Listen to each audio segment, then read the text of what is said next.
never-ending field. I was out there playing catch with Costner, and as I was telling Brian before the show, the guy has a cannon.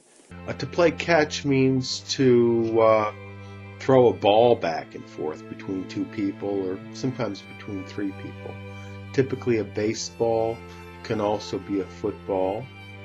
And also the idea of to play catch, it can be used metaphorically as well, which would be where, I guess where one person wants to let the other person or the other people chase them around for some reason. So, for example, if someone has a very good job opportunities, they might try to get the companies to play catch to see which one will give the person the best offer.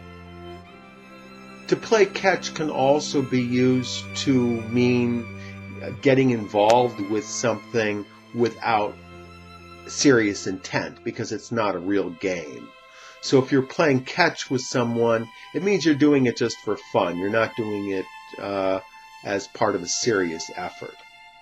So for example, you can go to a company or let's say a client, and you can say, I'm not just here to play catch, I'm here to do some serious business.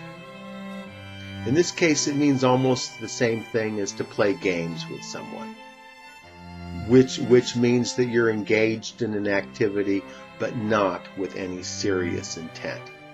And you're actually trying to play with the other person to get the other person to think that you're playing serious, but you're really not. In addition, there's also an expression to play catch up, or to try to catch up with something, which means that you're behind and you're trying to overcome the disadvantage by working harder, playing harder, scoring more goals to make up for the disadvantage. So for example, if you're taking, let's say, a chemistry course or a mathematical course in school where the other students have better knowledge than you do, then you have to play catch up in order to be able to compete with them. Or similarly, if you're a company and you have old technology and you're starting to fall behind, then if you want to keep up with the competition, you have to play catch up. A great American pastime between fathers and sons and parents and their children is to play catch. They go into the backyard and they just throw the ball back and forth. And they can also nowadays do it with a frisbee as well. They can throw the frisbee back and forth, and that's the same idea. I went to the beach yesterday, and it was a real nice day. So there were people lying in the sun, but there were also other people playing volleyball and playing catch, either with footballs or baseballs, whatever they had, or frisbees, having a lot of fun. Millions of their hard-earned dollars to do this, and then we're told by some guy who made $46,000 a year, not so fast, HOTSHOT. Yeah. We'll get back to you in a few years and tell you where you can put your house. A hotshot is someone who is an expert, or someone who does a really good job at something. Oftentimes it will be somebody that's fairly new, who seems to have very, very strong abilities doing something. It seems to come from flying airplanes, of all things, where certain pilots would have a natural proficiency to do a real good job and to shoot down the enemy. So these people became known as hotshots. And then similarly in sports, some athletes demonstrated superior ability at a fairly young age, and so the people that were more talented got to be known as hotshots.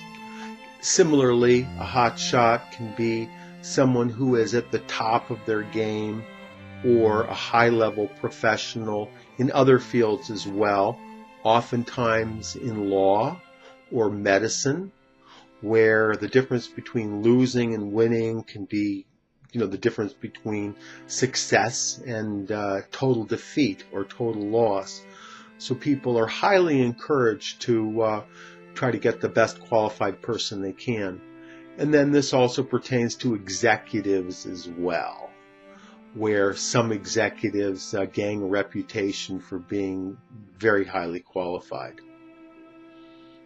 It can also be used as an adjective. For example, hotshot lawyer, hotshot doctor, hotshot athlete, hotshot pilot, hotshot teacher, hotshot professor.